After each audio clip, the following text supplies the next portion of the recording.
Esses dias me perguntaram como eu desenhava cabeças e rostos no meu estilo, e isso quase me desencadeou uma crise existencial, porque eu confesso que eu não faço a menor ideia de como definir o meu estilo e muito menos como eu faço para desenhar ele. Daí eu decidi fazer o que eu sempre faço quando eu não tenho a menor ideia do que eu tô falando, que é gravar um vídeo sobre o tema. Brincadeiras à parte, explicar o processo sobre qualquer coisa me ajuda muito a organizar as ideias na minha cabeça. Por isso, hoje eu quero te ensinar o meu processo infalível para desenhar rostos e todas as particularidades do meu estilo, do que eu chamo de o método desenho mestre para desenhar cabeças. Ou melhor, The Master Drawing Method to Draw Heads. Eu coloquei um nome em inglês para dar uma valorizada, já que desenhista adora pagar pau para gringo. Enfim, vamos começar pelo mais importante, que é o esboço da cabeça. Eu vou ensinar uma forma mais simples primeiro, de modo que todo mundo consiga começar e acompanhar, e depois eu mostro a forma com que eu realmente faço o esboço da cabeça, combinado? O método em questão é uma adaptação ao famoso método de Loomis, que começa com um círculo bem fácil de fazer, tá pessoal? Muito fácil mesmo, qualquer idiota consegue fazer um círculo, e eu certamente não tô há meia hora aqui me matando pra fazer essa Pronto, falando sério agora, o círculo ele não precisa ser perfeito, só não escaralha demais, porque se a bola ficar muito deformada, vai refletir na estética do seu personagem e ele vai ficar parecendo um retardado. Afinal, essa bola é o crânio do seu personagem. O próximo passo é inserir as linhas guias na esfera, que vão determinar a direção que a cabeça vai estar olhando. Primeiro uma divisão na horizontal e depois na vertical. É muito importante que você desenhe essas linhas contornando a esfera, como se ela tivesse volume, ou seja, a curvatura das linhas deve acompanhar a curvatura da esfera. Em hipótese alguma, desenhe as linhas duras, como retas, porque isso vai dar a percepção de que seu crânio é um objeto bidimensional. E esse é o maior erro que você poderia cometer, meu amado pupilo. Porque o segredo para você desenhar cabeças em qualquer ângulo, acredite em mim, não são estruturas hiperrealistas super detalhadas, mas sim um domínio básico da visualização do espaço tridimensional. Um exercício para você treinar a sua visualização, nesse caso, é desenhar um círculo e primeiro ir fatiando em vários hemisférios verticais dessa forma aqui. Depois é fazer a mesma coisa só que na horizontal. O resultado final deve ficar algo que remeta a um globo de uma discoteca. Se o seu resultado ficar parecendo mais um waffle tostado visto de cima, eu te recomendo a refazer o exercício até ele ficar parecido com um globo, já que você precisa desse domínio para ter uma manipulação precisa da direção e do volume da cabeça. O próximo passo é a gente cortar as laterais do crânio, fazendo uma elipse ali do lado. Imagine como se você realmente estivesse cortando fora as laterais da esfera. Não esquece também de fazer a mesma coisa do outro lado ali também. E olha que legal, o topo dessa elipse marca a linha do couro cabeludo da cabeça, ou seja, o final da testa. E a parte de baixo marca a altura do nariz. Essas duas marcações têm o mesmo tamanho, e a metade ali marca a altura da sobrancelha, que é a mesma altura da orelha. Tudo que a gente precisa fazer agora é estender uma linha reta a partir do centro da esfera para acrescentar o queixo do personagem, que se mantém na mesma proporção das outras duas metades ali que a gente já fez.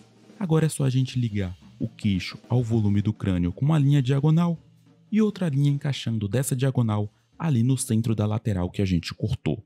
Manter essa mandíbula mais angulosa dá um aspecto mais realista para a cabeça, mas você também pode arredondar essa estrutura para adaptar a um estilo mais de anime ou de mangá ou qualquer outro que você queira. E atenta que aquele corte que a gente fez ali nas laterais era justamente para separar os planos da cabeça, né? O que é a lateral e que são os planos da frente, onde vão ficar as estruturas. E eu sei que você tá doidinho, salivando para desenhar o pescoço com duas linhas avulsas e terminar esse esboço e partir pro abraço, mas não faz isso. Lembra que a chave é a visualização tridimensional, meu pupilo. O pescoço é um cilindro que se encaixa na parte traseira do crânio, mais ou menos no centro da lateral que a gente cortou. E ele termina lá embaixo ligado à forma curva dos trapézios. E eu falo isso porque, acredite ou não, tem muito desenhista que cria o hábito de praticar a cabeça sem saber encaixar o pescoço, sendo que o pescoço influencia diretamente na percepção do seu personagem. Ora, errar a espessura do pescoço pode destruir a caracterização do seu personagem. Errar o encaixe do pescoço pode acabar com a ilusão de rotação da cabeça. Por isso, sempre que você desenhar o rosto, pelo amor de Deus, crie o hábito de encaixar o pescoço para sempre ir treinando as duas coisas juntos. Não seja tolo de treinar a parte difícil e errar na parte fácil. E falando em parte fácil, chegou a hora da gente colher os frutos de todo o nosso esforço. Eu vou só dar uma limpadinha nesse esboço, preservando as principais marcações, e veja agora como é fácil posicionar as estruturas no rosto, uma vez que o método nos entrega as principais proporções. Vamos manter essas estruturas simples por enquanto. 2 linhas para a sobrancelha, mais ou menos na altura da primeira linha guia que a gente fez, as pálpebras superiores como 2 arquinhos e um círculo para íris para completar os olhos.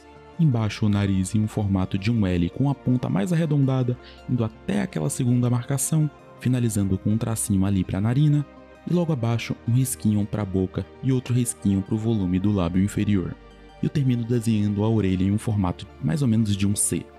Agora eu já posso me livrar dessa cacetada de linhas, e para não deixar ele careca eu vou só adicionar um cabelinho delimitando primeiro o volume com algumas linhas, e depois eu preencho com um preto bem basicão, sem muito segredo. E a melhor parte é que você pode usar esse mesmo método para desenhar a cabeça em absolutamente qualquer ângulo. O rosto de perfil, que o pessoal tem muita dificuldade, por exemplo.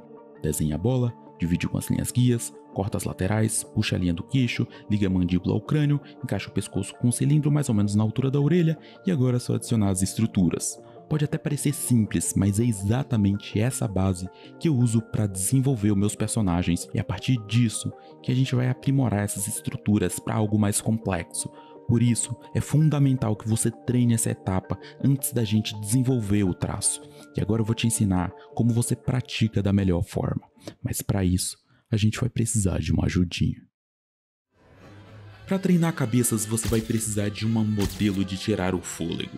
Um truque é você filmar a sua própria cabeça. Afinal, ninguém melhor para entender a sua cabeça do que você mesmo. Seja espontâneo e natural. Não é como se milhares de pessoas fossem ver, então não tenha vergonha.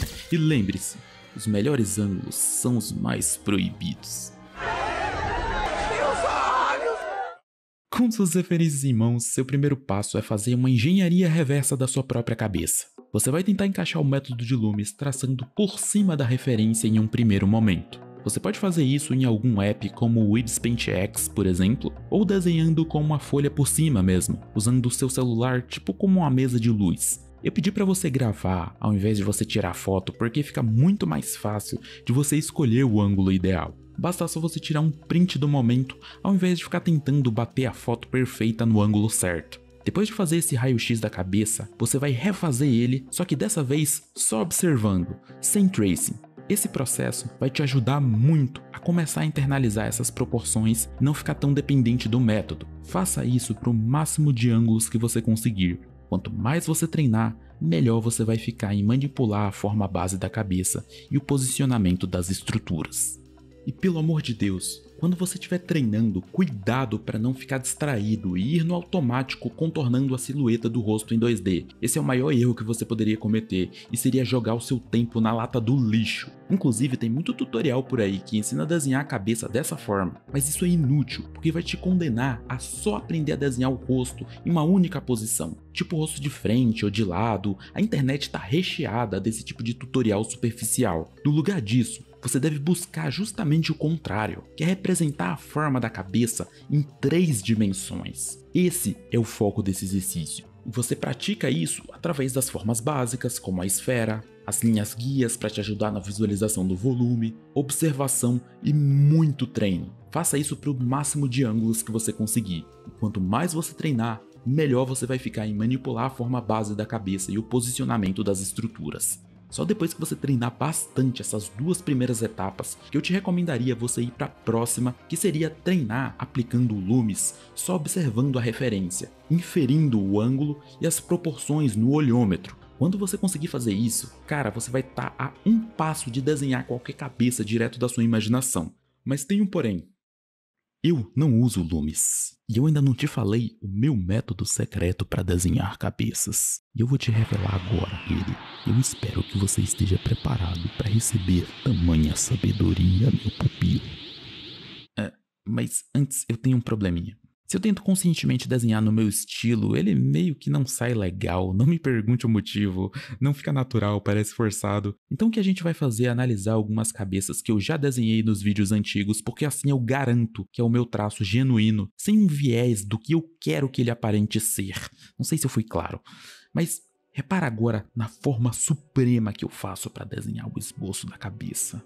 E na verdade isso aqui é literalmente a silhueta das formas da cabeça e do pescoço que a gente acabou de ver, mas já com as proporções internalizadas do método de Loomis, na angulação que eu quero. Não é nada de outro mundo, pra ser sincero, só a minha noção tridimensional que já tá relativamente bem treinada a ponto de reproduzir as formas sem o método. Mas eu reforço que para um iniciante, recomendo que você siga o método de Loomis para não ter erro. Inclusive, eu vou abrir um parênteses aqui. Enquanto eu tava fazendo esse trecho do vídeo, eu acabei reparando numa coisa bem curiosa. Eu não sei você, mas eu percebi que eu tenho muita tolerância a erro no meu processo. Se alguma parte do desenho tá errado, eu deixo pra corrigir depois o erro, mesmo sabendo que tá errado. Eu foco sempre no que eu quero fazer no momento. Então, eu não sei se em todo mundo é assim, ou se é uma frescura minha. Eu também não sei se isso acontece por um excesso de confiança da minha parte. Talvez por eu já saber que depois que eu corrigir aquilo vai ficar tudo bem, então meio que o erro acaba não sendo uma urgência, sabe? Isso é uma possibilidade. Outra coisa que corrobora muito com isso, se lembra que eu falei lá que se eu tento fazer conscientemente o meu estilo, ele já não fica tão legal? Talvez seja porque isso crie uma certa pressão sobre como o desenho deveria sair. O oposto disso é quando a gente tenta desenhar em um lugar descompromissado, tipo a lousa de uma escola, a carteira ou até mesmo uma nota fiscal. Você sabe que aquilo está fadado a ser descartado, então você desenha com o maior desprendimento do mundo. O resultado normalmente sai muito melhor do que quando você encara o desenho com aquela cobrança excessiva de que ele precisa ficar bom, que você vai finalizar ele, sabe? Com todo aquele perfeccionismo. Também quando eu tô desenhando e tem gente olhando, parece que meu cérebro vira uma espiga de milho e eu passo a desenhar igual um feto de 6 meses. Resumindo, confiança, vergonha, perfeccionismo. Eu só abri esse parênteses porque eu queria que você refletisse sobre como o seu traço reflete os seus traços pessoais. Às vezes o problema do seu desenho não é sobre técnica ou métodos. Eu quero que você pense nisso. Fecha parênteses. Agora que a gente já domina a forma da cabeça, nós podemos finalmente começar a evoluir as nossas estruturas. Se você não tiver a fim de se dar o trabalho de tirar suas próprias fotos e ver o quanto você é feio em ângulos que você não está acostumado a se ver, existe um site chamado Reference Angle que te poupa de toda essa dor. Nele você pode pesquisar rapidamente por referências da vida real de um determinado ângulo da cabeça. O que eu gosto do Reference Angle, na verdade, é que ele não tem só beautiful people, tem muita gente estranha, cringe e espontânea. Não são modelos bonitões com cara de bunda olhando pro nada, sem expressão. São pessoas normais, do dia a dia, nos seus mais diversos fenótipos e ângulos, e pra mim isso é fantástico. E é um prato cheio pra gente começar a evoluir as estruturas do rosto. Vamos começar pelos olhos. Se você tem pelo menos 2 neurônios funcionais, você entendeu que quando eu te pedi para desenhar um arco e uma bolinha, o arco representava o cílio superior do olho e a bolinha a íris. E obviamente, o olho tem a pálpebra inferior, que eu não desenhei para não complicar de primeira, e claro também fizemos a sobrancelha. O que você nunca talvez tenha se atentado, mesmo com todos os seus neurônios em dia, é que o olho fica inserido numa cavidade dentro do rosto, que é basicamente dividida em um plano superior, que liga o olho à sobrancelha, um plano lateral, que liga ao nariz, e um plano inferior. Essa cavidade recebe o nome de cavidade ocular. Entender ela é o segredo para você desenhar olhos mais complexos, em qualquer ângulo e com extrema facilidade. Sério, quando eu te mostrar isso aqui na prática, sua cabecinha ela vai explodir. Mas antes, olha que legal. As pálpebras elas são o quê? São 2 linhas guias em formato de um arco e um círculo. Ou seja, a mesma habilidade que a gente usou para desenhar o esboço da cabeça, com as linhas guias, a gente vai precisar aqui, porque a perspectiva dos olhos vai ser basicamente a rotação desses arcos nessa esfera. Eu até marquei uma bolinha vermelha na crista de cada arco para mostrar como o ponto de curvatura máxima das pálpebras acompanha a rotação do olho. Se você tiver dificuldade com as proporções, eu recomendo que você desenhe um retângulo em perspectiva e dividir ele em 3 partes iguais. E com isso você pode adicionar os arcos do cílio superior igual eu estou fazendo. Atenta que a crista do arco está ligeiramente mais para a esquerda, porque a curvatura dos cílios deve acompanhar mais ou menos a rotação do retângulo. Agora uma bolinha para íris, contorno para a pálpebra inferior, contorno para a pálpebra superior. Já posso apagar o esboço e ficou uma porcaria. Claro, a gente esqueceu de colocar as sobrancelhas aqui, claro. Não, ficou uma merda ainda assim. Sabe por quê? Porque não é assim que a gente tá acostumado a ver os olhos na vida real, como as referências estão ali do lado. Cara, presta atenção. A percepção das estruturas dos olhos não é dada por linhas delimitando as formas avulsas igual a gente fez, mas sim o contexto que essas formas estão inseridas, que é a cavidade dos olhos. Olha na referência como o olho da menina fica no fundo da cavidade, que é composta pelos planos que a gente já viu, e são eles que eu vou adicionar para dar naturalidade e contexto para os nossos olhos. Plano superior, lateral e inferior. E claro, para não fazer eles voando no meio do nada, eu sou obrigado a fazer um trechinho da testa e nariz e fechar toda essa estrutura num retângulozão, como se fosse um grande filézão de olho. Até aqui, convenhamos, não ajudou em muita coisa, mas eu vou puxar um olho da referência aqui para ficar bem claro o que a gente vai fazer. Na referência tem uma luz vindo de baixo para cima. E se a gente pegar os planos da cavidade ocular que a gente já desenhou no começo, virar ela de lado no ângulo de perfil e posicionar uma luz vindo de baixo, veja que os planos que vão ficar iluminados seriam o plano da pálpebra inferior e o plano superior da cavidade ocular, enquanto os planos da pálpebra superior e o plano inferior da cavidade ficariam nas sombras. Isso é gritante na referência. E o que eu vou fazer para simular isso é preencher com achuras basiconas os planos que estão mais nas sombras. Isso considerando também que eu tenho uma luz vindo de baixo para cima, né?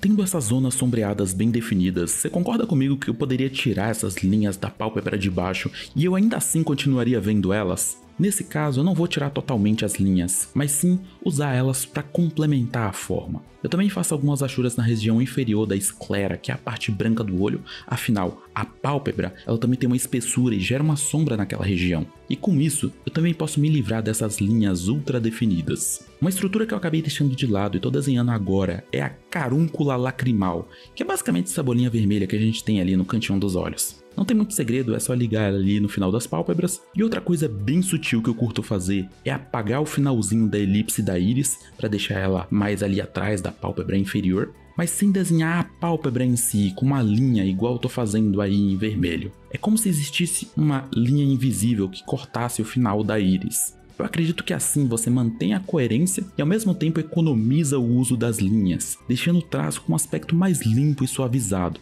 Agora eu vou começar a desenhar os cílios, e ao invés de sair desenhando os pentelhos aqui na louca, o que eu gosto de fazer é desenhar primeiro um cílio centralizado, ou seja, na crista do arco da pálpebra, e um cílio apontado ali mais para uma lateral e outro cílio apontado para outra lateral. E a partir daí eu vou dividindo os espaços com cílios intermediários, para não me perder na direção que eles devam seguir, né? E só quando eu tenho uma boa noção da angulação dos cílios que eu começo a preencher eles com volume, mas sempre tentando seguir o ângulo do próximo cílio para ele não ficar esquisito. E mais uma coisa para nossa coleção de detalhes sutis que fazem toda a diferença é você entender que as pálpebras têm espessura. Olha como existe um planinho entre a pálpebra e o olho, tá vendo? Sabe como eu desenhei isso? Eu não sou muito fã de desenhar uma linha para representar essa espessura, porque pesa muito no traço e tal. Então o que eu faço? Eu uso o alinhamento natural dos cílios inferiores para dar uma impressão de que existe essa separação. Eu reforço essa linha invisível com algumas linhas com o peso da linha bem fraquinho, só para garantir a interpretação desse plano. E agora a gente já pode apagar essa divisão dos planos que a gente fez para explicar a cavidade ocular, porque não adianta nada a gente se matar para economizar as linhas e suavizar o traço com essas linhas tudo poluindo aí. Eu vou apagar também essas sobrancelhas simplificadas e substituir elas por várias linhazinhas que simulam os pelos. Não tem muito o que explicar aqui, só toma cuidado para você manter a altura e angulação correta da sobrancelha. Agora eu só dou uma reforçadinha em algumas linhas, adiciono algumas achuras na lateral ali da esclera e tá pronto o nosso olho. Essas são as estruturas cruas que a gente começou desenhando. Elas não estão erradas e são fundamentais para você desenhar os olhos, mas quando você junta essas estruturas corretas e põe um carinho no trabalho das linhas, com todas essas sutilezas, aí um abraço, cara, seus olhos vão ficar bem mais naturais. E isso não é só para uma abordagem mais realista, tá? Nada nos impede da gente usar esses conceitos em traços mais estilizados, como desenhar anime e mangá, por exemplo. Perceba que os cílios, a íris, o plano da cavidade ocular, tá tudo ali, mas adaptado ao estilo. E o maior erro que eu vejo que a galera tá começando a cometer é ignorar esses conceitos e fundamentos básicos do desenho, daí a importância de você dominar o basicão para conseguir estilizar com mais facilidade. No meu gosto pessoal, eu tento adicionar elementos mais lúdicos a um traço realista, porque eu meio que acho o realismo puro, meio sem sal, sempre tomando cuidado para não gerar nenhuma estranheza nem nada do tipo. Mas essa é apenas uma forma de variar.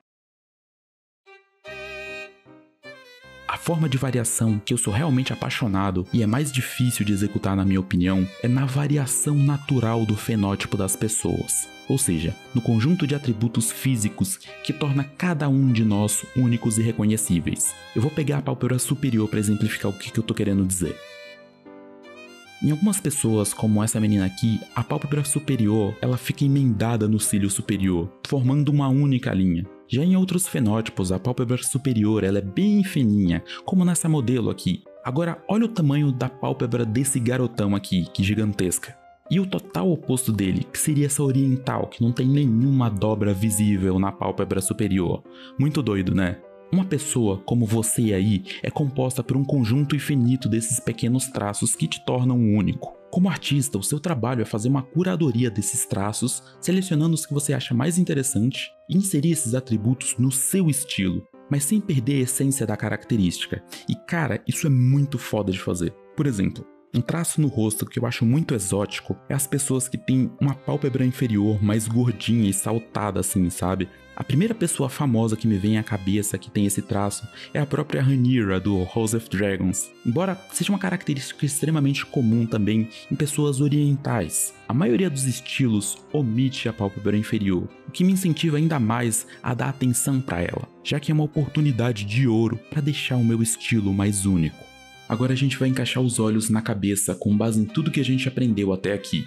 Primeiro começando com aquele retângulo para manter as proporções, faço as estruturas base do olho, adiciono a pálpebra superior, que no caso dela chega a emendar parcialmente com os cílios, e para a pálpebra de baixo eu vou optar por fazer duas achuras bem discretas e afastadas do olho para dar essa sensação de volume. Eu também vou adicionar mais algumas achurinhas ao redor da cavidade ocular para dar um pouquinho mais de contexto e ficar mais natural. Agora eu vou só limpar o esboço e adicionar a boca e o nariz simplificados igual eu ensinei no começo do vídeo. Reforço as linhas do contorno e adiciono a silhueta do cabelo com preto e veja como só com isso a gente já começa a ter um resultado mais interessante.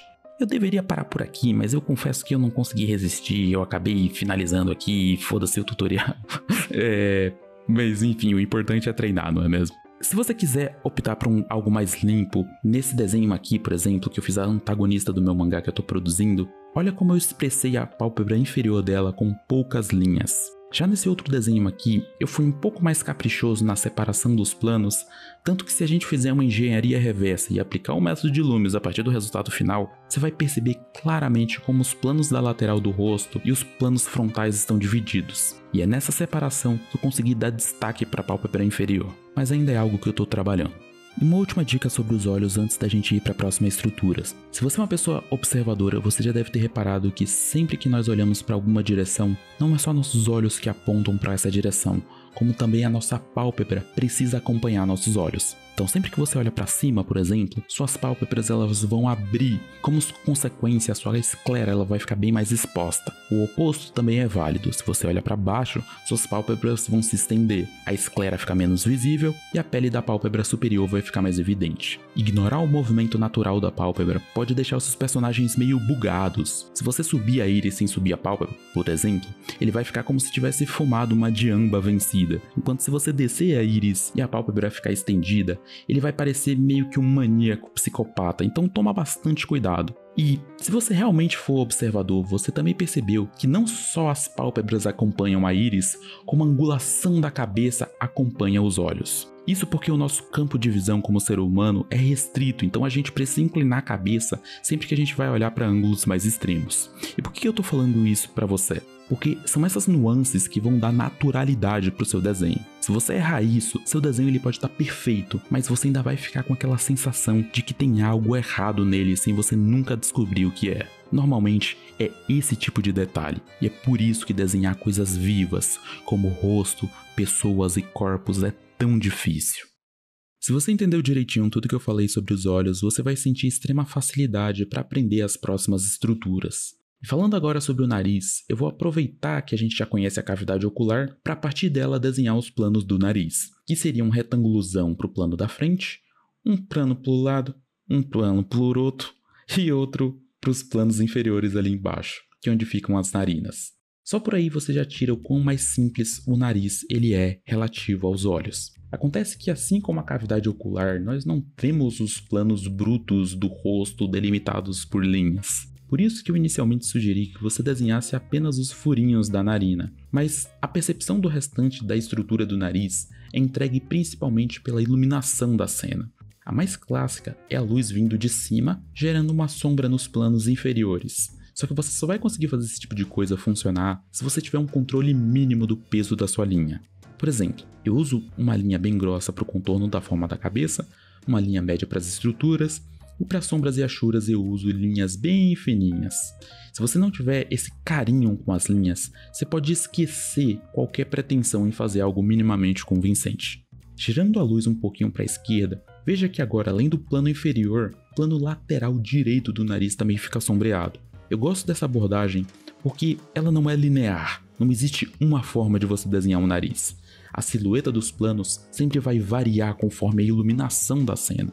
Ter essa possibilidade infinita de variações é uma parada que faz meus olhinhos brilharem demais. Quando a gente traz para outros ângulos, como o de 3/4, por exemplo, para mim fica ainda mais fácil, porque daí a silhueta do nariz ele começa a ficar mais aparente. Inclusive, emendar o final do nariz com a silhueta da sobrancelha ali, em uma única curva, é algo que pode te ajudar a situar o posicionamento do nariz, impedindo que ele afunde demais no rosto ou termine antes do que deveria. Não é obrigatório, mas é mais uma dica caso você tenha dificuldade em posicionar o nariz. Nesse ângulo aqui, por exemplo, uma vez que eu tenho o posicionamento da cavidade ocular, eu posso vir emendando essa curva para achar mais ou menos onde o nariz começa. O ângulo visto de cima para baixo é legal porque ele projeta o nariz para fora da silhueta do rosto, aumentando assim a ilusão da rotação. E o melhor, tudo que a gente viu sobre iluminação lá continua valendo aqui. Nesse primeiro caso, o nariz ele cumpre o papel de separar bem os planos da face, deixando com que esteja mais próximo à luz iluminado e o outro plano mais nas sombras, o que é uma ótima escolha para aumentar a percepção da profundidade. No segundo exemplo, pensando numa luz que vem de cima batendo só no coco dele, ele também pegaria um pouquinho do nariz, justamente por ele se projetar para fora do rosto, o que é uma escolha de iluminação mais curiosa, mas ao mesmo tempo muito poderosa nas mãos de quem sabe usar. Um dia eu ainda vou fazer algo legal com isso aqui. E é claro que falando de nariz e iluminação, seria um crime se eu deixasse de falar do famoso Triângulo de Rembrandt, que era um expoente do barroco que organizava a iluminação de modo que a luz formava esse triângulozinho iluminando um lado do rosto das suas pinturas. Ele transformou isso praticamente em uma marca registrada só dele, e a gente replica isso posicionando a luz vindo da diagonal e o triângulo sendo formado pela sombra do nariz, a sombra da cavidade ocular e a sombra do plano lateral da face. Isso confere à cabeça um aspecto mais dramático, mas sem perder a naturalidade da cena. Afinal, a gente só tá brincando com um pouquinho de luz. E uma última dica sobre o nariz é que eventualmente você vai perceber que se você detalhar muito essa estrutura, ele pode acabar pesando na aparência do personagem. Aqui, por exemplo. Só por eu desenhar o arco externo da narina, o moleque ele já fica com um aspecto meio narigudo, e às vezes só o basicão mesmo funciona muito bem pra mim, que são as duas narinas igual a gente começou fazendo. Mas nada te impede de tentar elaborar mais com algumas variações, tipo usar umas sombras brancas de um lado e apenas um furinho da narina do outro, ou usar uns tracinhos pra sinalizar os planos superiores do nariz, sem necessariamente desenhar todos eles, enfim. Eu recomendo que você teste pra ver o que funciona pra você. Só toma cuidado para não inserir um traço que fique muito inconsistente com o restante do seu estilo. O tradicional nariz de pontinho de anime, nesse rosto com proporções mais realistas, por exemplo, ficaria muito esquisito. Seria necessário que eu readequasse toda a minha estrutura e isso invariavelmente começa na estrutura geral da cabeça. O que muitos não sabem é que esse pontinho do nariz de anime e mangá marca a união do plano do nariz e do plano inferior do rosto. No traço do mangazão raiz, classudo do zóio grande, o nariz não tem um plano próprio, por conta da redução das estruturas. Inclusive, eu fiz esse modelinho em 3D para uma aula de luz e sombra para os meus alunos, e nele dá para ver claramente cada plano principal do rosto nesse estilo. E esse é o tipo de coisa que todo mundo que quer aprender a desenhar a cabeça de anime e mangá deveria saber, mas ninguém vai atrás de estudar e treinar. A maioria tá mais ocupada em ficar copiando o Goku de frente. Mas quem nunca copiou um Goku de frente, não é mesmo? É um evento canônico na vida de todo desenhista de anime e mangá. Você não vale nada! Nossa próxima estrutura é a boca, e é a que eu mais gosto, porque ela é tão expressiva quanto os olhos, só que infinitamente mais simples de desenhar. E infelizmente é onde eu vejo mais a galera desperdiçar potencial de expressividade nos personagens, por só saber desenhar ela fechadinha, sem expressão. Então, para você ter um domínio real da boca, primeiro entenda que a boca ela tem volume. Quando ela está parada, esse volume fica distribuído em um formato circular ao redor da boca, que eu me dei a liberdade de chamar de oval bucal. A oval é tão importante para a boca quanto a cavidade ocular é para os olhos, porque ela dá contexto. E você já sabe que é importante pra dedéu dar contexto pras coisas. Veja, quando a boca se mexe, por exemplo, para dar um sorriso vindo até esses 2 pontos, o que vai acontecer com a oval é que ela vai se distorcer e formar quase que um coração para acompanhar o movimento da boca que esticou. E uma vez esticado, o volume dos lábios obviamente fica menor do que quando a boca está relaxada. Isso significa que a gente pode apagar esses tracinhos que representavam justamente os volumes do lábio e contornar a nova silhueta da oval. Dou uma limpadinha no esboço, desenho o lábio inferior para fazer uma boquinha aberta e tal, e eu só vou apagar a oval de modo que as linhas só apareçam na região onde tem mais tensão na pele, que seria ali perto da boca. Contorno os dentinhos e dou um pouquinho mais de detalhes e temos esse som sussurrindo aí. O legal de verdade é que dá pra gente encontrar esses arcos que as bochechas formam para absolutamente qualquer expressão, como por exemplo um semblante de reprovação, com a boca arqueada para baixo assim. Só toma cuidado, porque se você pesar muito nas linhas de expressão, você vai mandar a sua personagem direto para a terceira idade, e é sem volta. Então é crucial que você, novamente, saiba controlar o seu traço, a não ser que você realmente queira desenhar uma coroa bem charmosa. Um último adendo sobre a oval bucal é que quando você tem absolutamente qualquer movimento na oval, dependendo do ângulo, a silhueta da bochecha, ela pode ficar mais saltada do rosto. Então, por exemplo, a gente tem o rosto parado aqui com a boca relaxada e a oval normal e tal, então a gente vai abrir um sorrisão nele. Percebe que não é só o arco que muda, como também a nova silhueta da bochecha que eu marquei em vermelho vai seguir mais ou menos a mesma curvatura da oval. Isso é fundamental para que seu desenho passe naturalidade. O rosto ele se move junto com o sorriso, e assim as bochechas se projetam para fora do rosto. E com isso, depois de eu apagar o esboço e acrescentar mais alguns detalhes, veja como a personagem ela começa a ficar mais natural.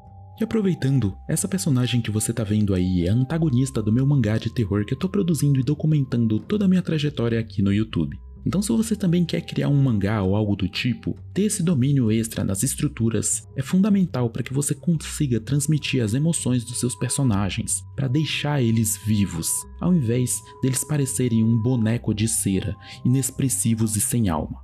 O problema é que toda vez que você abrir demais a boca, você vai arranjar um problemão. Os dentes eles vão aparecer. E se você não desenhar eles bem, adivinha só, você vai cagar com tudo. Então presta atenção aqui para você nunca mais errar. Eu sou muito preguiçoso para desenhar os dentes, eu confesso isso. A única coisa que eu sei é que a arcada dentária é simétrica. Então a gente tem os dentão da frente marcado em 1, os laterais em 2 e os famosos caninos em 3. E tudo que tá lá atrás, os caninos, já deixa de ser a frente e passa a entrar na boca e eu não ligo muito, tá? Por isso que as quinas do sorriso normalmente tem esses vãozinhos aqui. Então eu meio que cago pros dentes de dentro e só foco nesses da frente, né? Que funciona para 99% dos casos, acredite em mim. Eu vou até transformar essa caveira aqui numa pessoa pra, cara, te provar que isso daí é verdade, olha só. Vou dar uns detalhes aqui, umas achurinhas aqui e... ele ficou meio dentuço, meu Deus. Ai, caralho. Ele ficou parecendo um cavalo, velho. Olha isso. Mano, por que eu fui inventar de fazer essa porcaria? Mas, enfim, nada que um pouquinho de carinho não dê pra disfarçar. No final ele vai ficar meio dentuço de qualquer forma, mas é isso aí. Você entendeu. Falando agora sobre os outros 1% de casos onde a boca tá totalmente aberta e os dentes de trás ficam bem aparentes. É meio que a mesma lógica, tá? Você vai ter os dentes frontais até os caninos e os molares, que são esses aí de trás que eu marquei em amarelo. Isso faz com que a arcada dentária tenha um formato de um U. Pelo amor de Deus, quando você abre a sua boca, o que se move é a parte de baixo, o queixo, e não o seu crânio, que é a parte de cima da boca, o seu coco. A partir daí, a gente só vai desenhar o contorno da mandíbula e encaixar os dentes frontais até o canino. E os molares, eu só vou tacando eles aí infinitamente até eu encontrar o final, seguindo a forma da letra U E me desculpe, eu não conto a quantidade de molares. Se alguém perceber que tá errado, aí é mérito, não tem muito o que fazer, né? Pra mim, muito mais importante do que você ficar contando os números dos dentes, até porque na maioria das vezes vai estar sombreado e tal, e tipo, o ângulo nem vai dar pra ver. Você tem de fazer eles ficarem naturais. E o jeito que eu faço isso é trabalhando os contornos dos dentes. Você pode até tentar separar eles linha por linha, desde que você assuma o risco e tenha a competência de fazer essas linhas suaves. Do contrário, se você fizer linhas grossas demais, seus dentes, preste atenção, eles vão parecer como se estivessem sujos e o seu personagem vai aparentar ter escorbuto, entende? Aquela doença dos piratas lá da Idade Média. Eu imagino que não seja algo muito agradável, por isso eu prefiro não correr esse risco e fico só nas silhuetas mesmo. Normalmente o resultado não costuma desagradar, além de ser bem menos trabalhoso, convenhamos. Ideal para quem é preguiçoso. Felizmente essa segunda tentativa da caveira não ficou uma aberração igual à primeira, então a gente finalmente pode ir para nossa última estrutura, que é o cabelo. E eu vou ser franco, eu não quero ficar chovendo no molhado aqui com você, tá? A gente já sabe que o primeiro passo é desenhar o volume do cabelo com linhas, depois você vai definir um ponto de convergência para as mechas, e depois fazer a divisão delas, isso aí é básico. Ao invés disso, eu quero te ensinar algo verdadeiramente novo. Mas para isso, nós vamos precisar da ajudinha dos Cavaleiros do Zodíaco. É o quê? Veja bem, eu não sei se você reparou quando criança, mas nas armaduras do Cavaleiro do Zodíaco é frequentemente encontrado umas linhas pretas avulsas, aleatórias. Dá até a impressão que o cara que fez a line art tomou um goró e saiu desenhando onde não devia, tá ligado? Mas não é isso. Na verdade, o animador disso aqui estava muito consciente do que ele estava fazendo. Porque essas linhas têm função de ajustar o contraste do desenho para simular uma superfície metálica. Quando a gente olha para uma barra de ouro, por exemplo, é batata. Você vê esse padrão, porque ela é uma superfície especular. E esse tipo de superfície reflete tudo, se tornando sensível à luz e à ausência dela, gerando esse tipo de contraste gritante. O bom é que para a gente simular superfícies especulares é incrivelmente fácil. Basta você pegar o objeto, no caso eu quis fazer a panóplia do Seiya, tacar uma linha preta bem grossa no meio. Pronto. Eu fiz também a ombreira porque é ridiculamente fácil. A maioria das superfícies, elas não são especulares. Elas são mais foscas e se parecem mais com essa bolota vermelha aí. Mas perceba que na medida que eu for aumentando a exposição dela à luz e à sombra, ela vai ficando mais especular, mais parecido com um metal, porque ela passa a refletir mais. E se a gente extrapolar isso ao limite, a gente chega no suprassumo do contraste máximo, que é o preto no branco, o mesmo da armadura do Seiya. E agora você deve estar tipo, meu Deus, o Marcelo endoidou de vez, o que isso tem a ver com um tutorial de cabelo? Agora que as coisas começam a ficar interessantes. Se liga, a especularidade não é exclusividade dos metais, é um atributo de toda a superfície. A questão é que algumas têm mais e outras têm menos. A maioria dos tipos de cabelo possuem uma alta especularidade, o que significa que tudo que a gente viu sobre a armadura do Seiya, pasme, a gente também pode usar para os cabelos. E eu vou fazer uma mecha para demonstrar primeiro. Começando pela silhueta da mecha, eu distribuo umas manchas de preto no centro, já que eu vou ter duas fontes de luz, uma de cada lado. Repara que eu tento posicionar o preto seguindo mais ou menos a silhueta da mecha, mas não de uma forma tão certinha. Tenta ser meio caótico para ficar mais natural. Depois basta ir nas extremidades dessas manchas e ir fazendo uns risquinhos para simular a textura do cabelo. É essencial que essa textura desses fios também siga uma silhueta da mecha para criar a ilusão da textura. Eu também adiciono uns fios mais avulsos nas extremidades e nas laterais da mecha para ela não ficar muito blocada. Eu gosto de deixar também o pincel bem fininho e ir tacando umas linhas bem longas para fazer uns fios mais avulsos. Isso ajuda a dar um aspecto mais natural, mas toma cuidado com esse artifício, usa ele com moderação, porque se você exagerar, seu personagem vai parecer que tem um frizz absurdo e não é legal. Eu sigo texturizando a mecha e testando adicionar o preto em alguns detalhes menores, sempre tomando cuidado para não escaralhar com a distribuição geral do preto e do branco que a gente definiu lá no começo, que é o mais essencial, Você pode adicionar quanto detalhe quiser, desde que se mantenha fiel ao padrão de uma superfície de alta especularidade. Esse daqui que é o segredo. E é assim que você finaliza uma mecha no estilo mangá. E para aplicar no cabelo todo, tudo que você precisa fazer é usar essa mesma lógica, só que para todas as 375 bilhões de mechas do couro cabeludo. Boa sorte! É um processo bem demorado, então eu vou acelerar enquanto eu te dou as duas últimas dicas do tutorial. A primeira é que é essencial que você não perca a divisão das mechas que você fez lá no começo. Esse é um erro muito comum e, cara, sinceramente, você vai cometer esse erro mesmo eu te avisando, porque você vai sair tacando preto igual um maluco no cabelo e às vezes distraído você nem percebe que você está fazendo uma cagada enorme. Se você não mantém as mechas, você ganha na textura, mas ao mesmo tempo perde na forma, que você teve todo o trabalho de fazer no começo. Isso é um princípio básico das texturas, e é muito comum que as pessoas errem nele. E isso também nos leva à minha segunda dica, que não é mais só sobre cabelos, e sim sobre desenho geral, que é a parte mais importante, a moral da história desse vídeo. Se você chegou até aqui, eu preciso que você saia entendendo isso. Não são os métodos que você sabe que te tornam um bom desenhista. Mas um bom desenhista executa qualquer método. E sabe como você vira um bom desenhista? Não é aprendendo a desenhar coisas específicas, mas sim os fundamentos que são comuns a todas essas coisas. E eu não sei se você reparou, cara, mas eu não tenho um método para desenhar cabeças. Desculpa te desapontar, mas no lugar disso, eu te ensinei coisas muito mais valiosas do que uma sequenciazinha de passos para você copiar. Cada etapa desse tutorial, a gente estava martelando muito forte um fundamento de desenho. No esboço da estrutura da cabeça, a gente treinou as formas básicas, formas que você usa para desenhar tudo, não só a cabeça, desde o esboço do corpo até cenários complexos. Nas estruturas, usamos exaustivamente o fundamento das linhas, desde um traço suave no esboço até aquele carinho extra na arte final. No cabelo, vimos a dinâmica da luz e sombra nas superfícies, que fomos literalmente dos cavaleiros do zodíaco até os fios de cabelo da sua cabeça. Entenda, no decorrer desse vídeo, mesmo sem perceber, você estava treinando esses fundamentos indiretamente. Isso é muito mais importante do que o resultado estético que você alcançou com essas cabeças, porque são esses fundamentos que vão te transformar num desenhista a longo prazo, para que você consiga desenhar direto da sua imaginação. E se você quiser se aprofundar e treinar justamente esses fundamentos de desenho, eu tenho um treinamento chamado Desenho 101, onde eu basicamente te passo 101 exercícios para você dominar os fundamentos e desenhar absolutamente tudo que você puder imaginar.